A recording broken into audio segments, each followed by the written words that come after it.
Hey, this is Admin from PlexGuide. Just setting up a quick video here for you in regards to the JSON files that you're going to be uploading in order to make SuperTransfer2 work.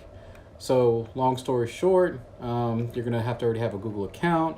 You should already configured our clone because if you're doing this in between, it's either because you're just trying to work ahead or you just don't know what you're doing.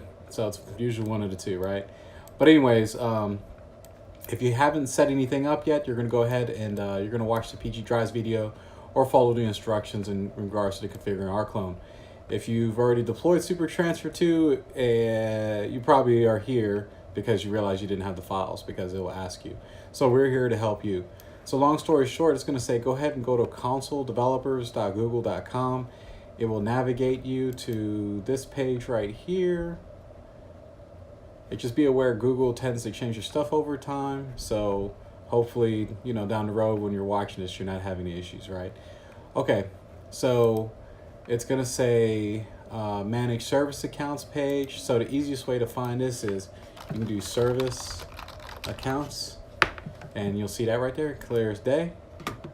And you might see me struggle through this a little bit, so please be patient. So create a service account. Good thing I did this a little bit before, originally.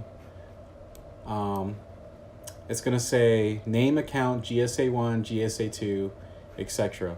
So please make sure to follow Flickr Rate's advice, right? When these files are created, it may create some kind of craziness for you. Yeah. So it may create some craziness for you. So you see how it says 101 and there's this long... This part right here doesn't matter. This is kind of like based off your project name, but anyways, just leave it alone. And then it's gonna say, okay. So it says in its initial instructions a long time ago, it said like do this like 20 to 90, like 50 times. You don't have to do that. So basically, if you're deploying SuperTransfer, every service account you create will get 750 gigs of upload space per day. So if you create 10, in theory, you should be getting up to 7.5 terabytes. That doesn't mean it'll upload that fast. It just means that it can. So it's really up to you. If I were you and you have a pretty fast server, I'd say a decent amount is between 7 to 10.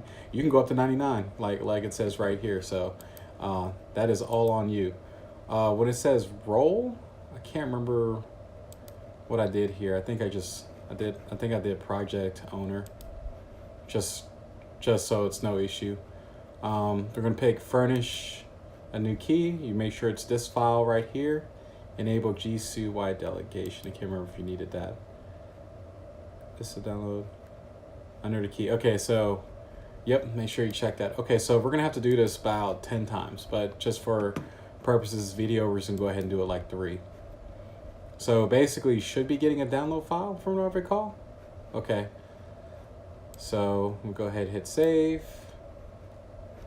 And remember, I'm using Ubuntu right now. So okay, go ahead and create service account. So we're gonna do GSA2. Owner,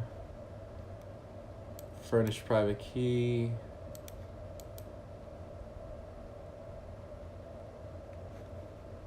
And then we're just gonna go ahead and save that file.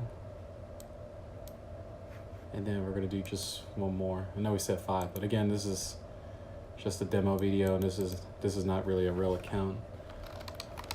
So I'm gonna do GSA service 3, same thing, owner, furnish private key. So this part's not too bad. Save file. And there we go. So when you click off SuperTransfer2, you're going to upload your files. So those are the files that should have downloaded on your computer. And again, you'll see another video on this. This should be the actual configuration piece, and you should be good to go.